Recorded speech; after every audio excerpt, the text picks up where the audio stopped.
where we interview teachers who have made a great influence on our world of education today. This morning, our special guest is McLeod Bethune from Maysville, South Carolina. She's traveled up and down the East Coast, teaching and influencing our nation. It's my pleasure to welcome Miss Mary McLeod Bethune.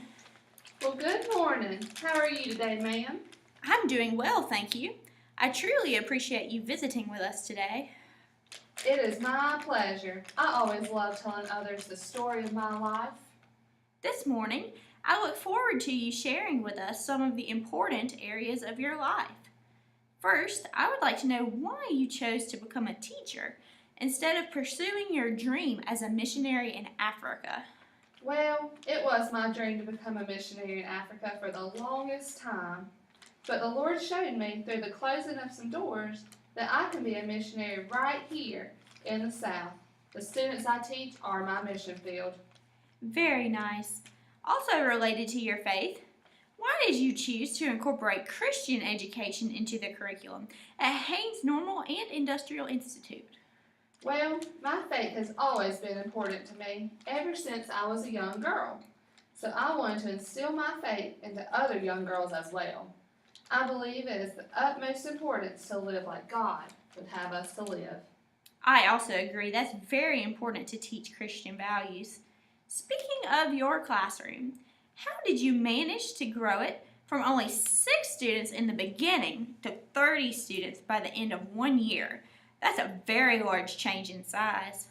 Well, my girls and I took part of our day and we baked homemade goods, we made some crafts, and then we took them out to the market to sell. We made a lot of our funds this way, but we also asked for some donations. And my good friend, John D. Rockefeller, graciously donated $62,000 to our school. He was so kind to me.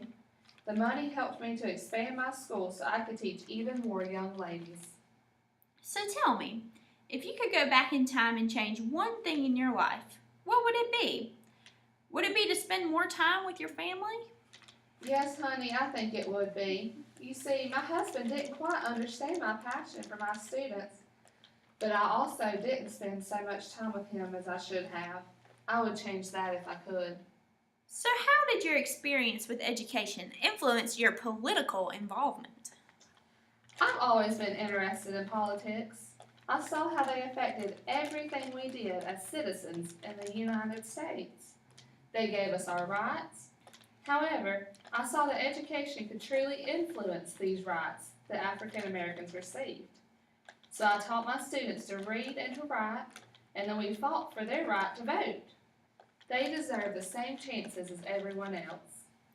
For my final question, what challenges did you face when working to end segregation?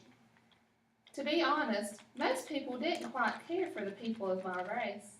They didn't think that we deserved the same things as white folks, so it was a little difficult to persuade them of that.